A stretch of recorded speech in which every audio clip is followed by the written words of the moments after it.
Apparently John Cena was in Taiwan promoting Fast 9 or Fast and Furious, whatever the fuck, the F9, whatever it's called.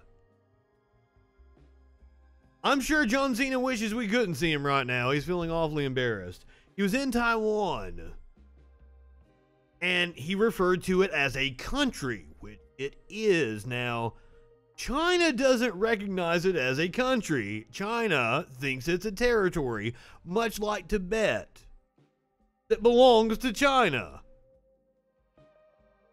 So saying things like Taiwan is a country is very infuriating to the China Communist Party.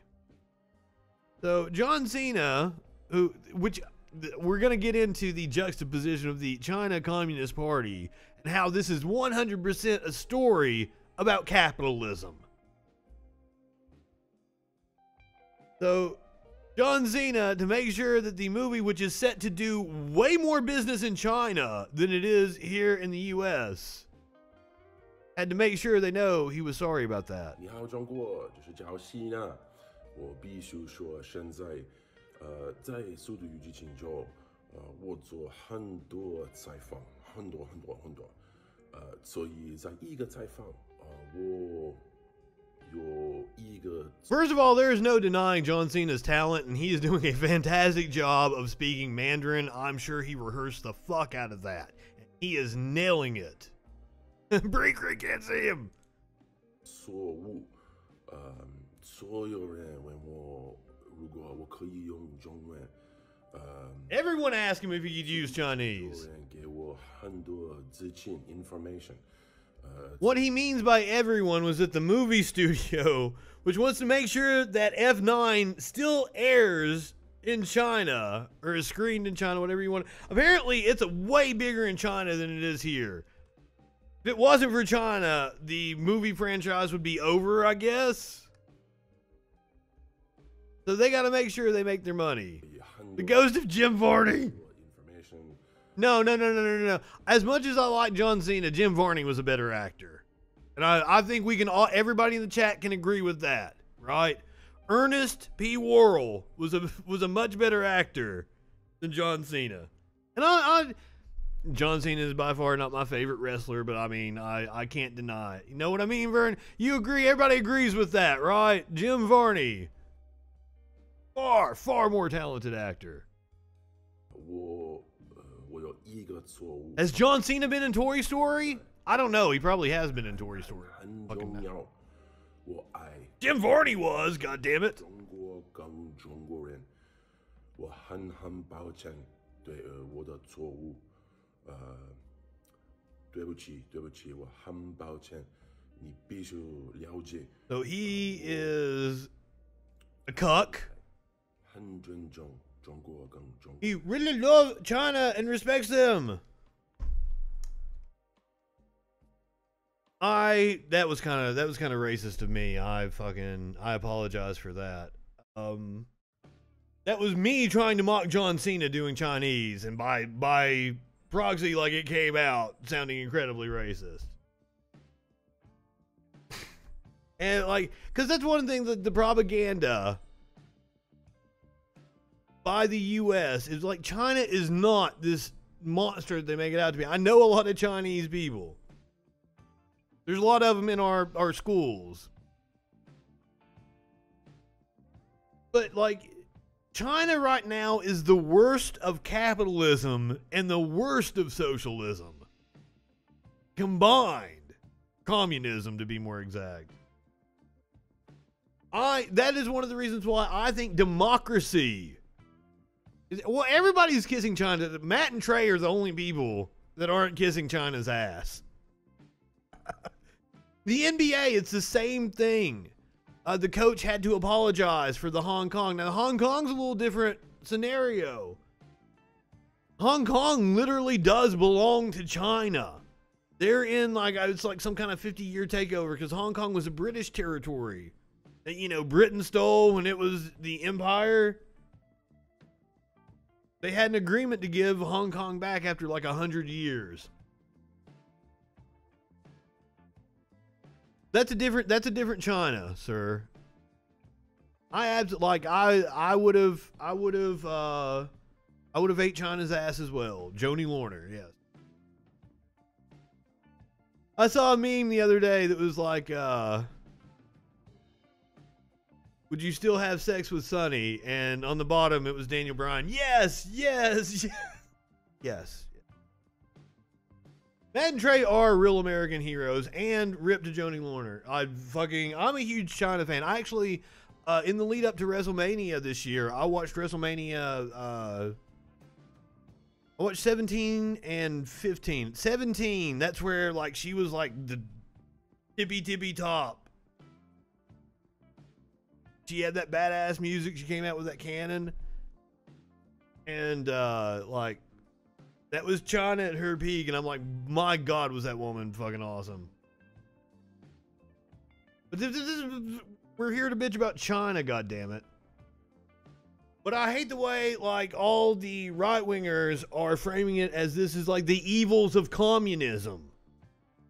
But the reason the movie studios, the NBA, are bowing down to China is because they want their money. Literal capitalism. I wholeheartedly believe that democracy is the thing that you need to focus on. You democratize countries, and then you have conversations about where you draw the line of socialistic, capitalistic principles. A regulated free market, a highly, highly regulated free market in favor of the people.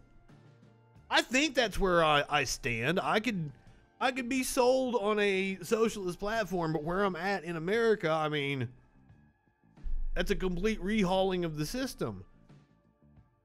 But a highly, highly regulated form of capitalism is 100% within reach. And China would have made you bow to her. No, she seemed like a sweetheart. She didn't seem like she was fucking intimidating. China is hugely important to the global economic picture of the Fast and Furious series, and the film so far has grossed around $137 million since its May 21st release. I didn't even know it had come out yet. Did it come out in China first? And let's get the exact history of the Taiwan thing.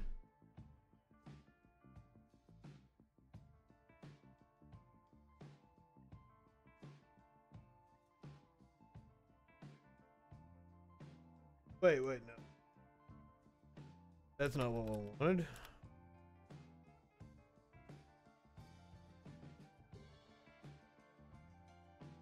Officially, the Republic of China, a country in East Asia. Neighboring countries include the People's Republic of China to the northwest, Japan to the northeast.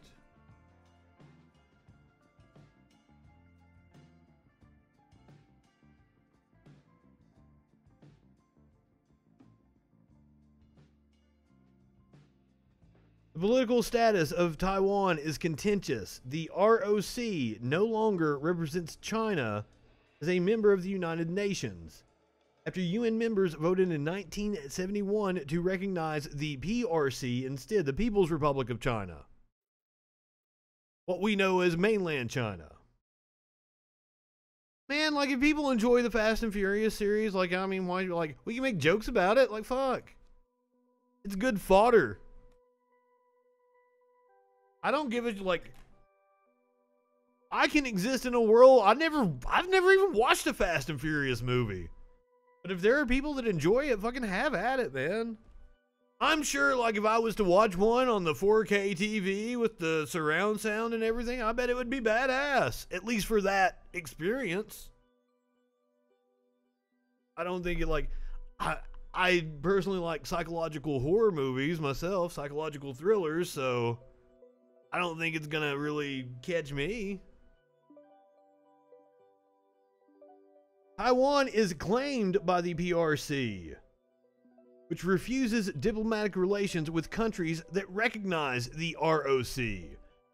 Taiwan maintains official diplomatic relations with 14 out of the 193 UN member states, though many others maintain unofficial diplomatic ties with Taiwan.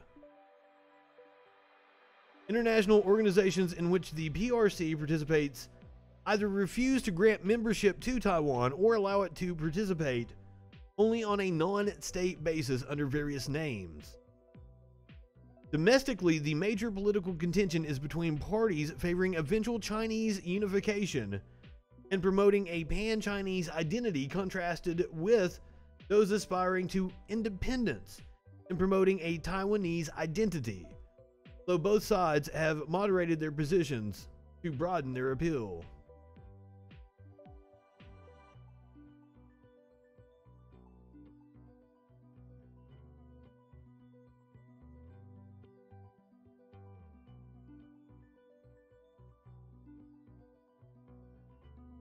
So it looks like the breakup originated with World War II. Senator Mike Lee on the Senate floor today speaking about Thank you, Mr. Chairman. China. Thank you to Sure, it was saber each of the rattling. witnesses that are here today. Every responsible gun owner knows that safely storing their firearms. Oh shit, this is the wrong, oh fuck, we're on the wrong video. I fucked up, that's my bad.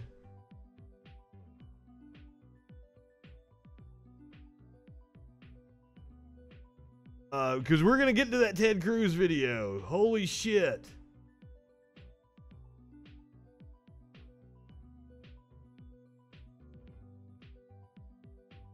I'm pretty sure it was this morning.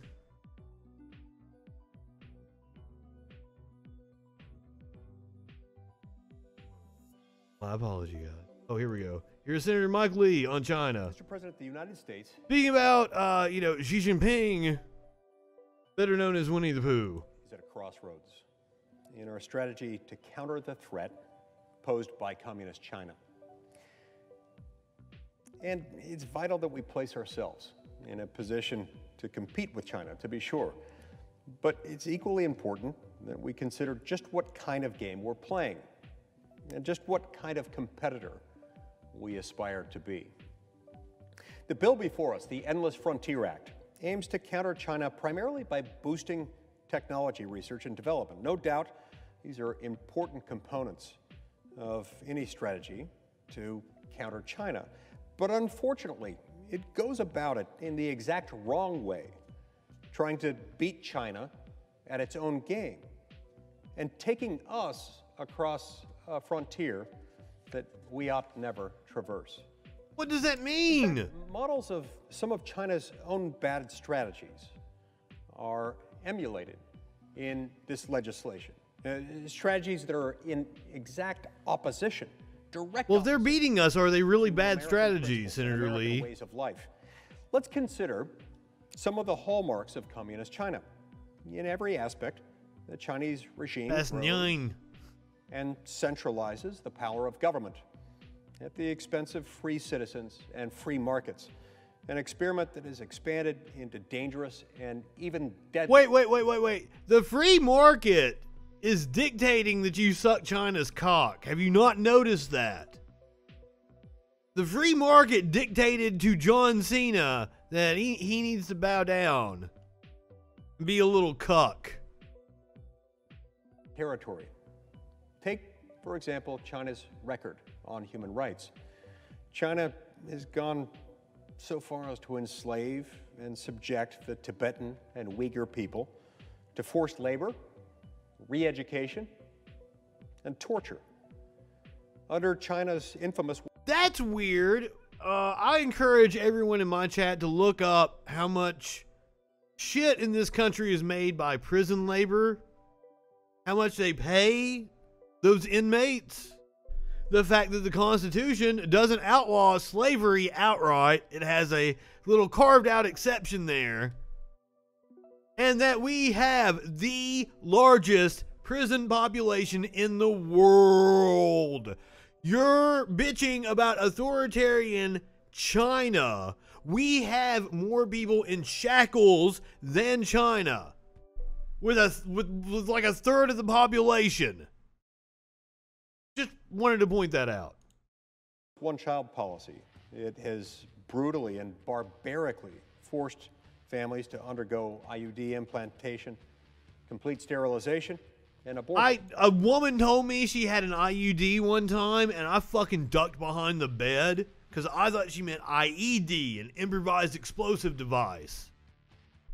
Apparently the IUD is some sort of, intrauterine device that stops your cum from going up the tubes. My bad. Or maybe she was just telling me her pussy was the bomb. It has a long, dark history of religious persecution and of silencing dissidents. Under President Xi Jinping, Chinese authorities have detained Under millions President of Pooh and arrested thousands of Christians. They've seized control of Tibetan monasteries and closed or demolished dozens of Buddhist or Taoist temples. They've even practiced forced organ harvesting of members of the Falun Gong religion. Or consider China's actions in the realm of foreign policy. In true imperialist form, do we really want to like China is pushing its Belt and Road imperialist form? Whoa! Whoa! Whoa! Let's talk about China's foreign policy in true imperialist form. Fucking China doesn't have bases in like 100 goddamn countries on the planet. I'm wrong on that. It's more, isn't it? What? China isn't starting wars all over the goddamn world. We are. A massive predatory infrastructure project stretching from East Asia to Europe, designed to massively expand China's coercive economic. Yeah, okay, so they're building fucking roads and railway lines and like fucking town halls and shit. But like what they're doing, they're building these town halls for these cities in Africa, and they're planting mics and shit all in. They know everything the local governments are doing. 70 countries. I'm sorry, I overshot it. Thank you, Warlord. Like if I'd said like 140, you probably would have believed it, right? Shit. Influence. It has spread Confucius institutes across American college campuses, entangling. There's only like 142 or 143 policies and turning them. Oh, we are in 150 countries. Not we, I'm sorry. Warlord is not involved in our, well, kind of they are. They're like the U.S.'s little brother, going along with everything we do. 150 fucking countries. How many countries are there? There's 170? 190? Something like that. Into megaphones. I'm behind all these fucking monitors. I don't look it up. In multilateral organizations, China continuously undermines long-standing. You were volunteering, though. Instituting policies that instead benefit the Chinese Communist Party's authoritarian values. And it has held a tight hair, command and control. I'm not high enough for this shit. 195 countries in the world. Subsidizing and we're in 150 of them. Picking winners and losers. The U.S. military is in 150 of them in some capacity. Now, some of those probably aren't full-on military bases. Ignore that whatever momentum it may have acquired is of dubious success and minimal sustainability over the long run. You see, China, under the control of the Communist Party, as what he's actually describing is China has been going and building a lot of roads. They're like this new Silk Road or whatever the fuck, the new Silk Road with the whole project that they're doing, fucking building all kinds of shit that connects from like harbors in the water. That's how they're getting into these countries economically. They're actually playing the capitalism game incredibly well. The Communist Party of China is playing the capitalist game incredibly well. Because they're making, kind of like the International Monetary Fund did, the IMF. They're going in and building these things and making loans to these countries that they can't possibly pay back and making them indebted to them. Literally, predatory capitalism. Insane. That's the problem with China, but no fucking Republican is going to tell you that. Well, I mean, the authoritarianism as well. The one-party rule is not good. I believe in democracy. And I believe that's why that's so dangerous that Republicans are saying, oh, we're not a democracy, we're a republic. No, motherfuckers. Our system of government is a republic, but we elect our representatives by democratic vote. We are both a democracy and a republic. Day one fucking civic shit. I wish they still taught civics in school. That would go a long way to fixing a lot of our problems. And right-wingers feeling embarrassment. I wish Mike fucking Lee could feel embarrassment.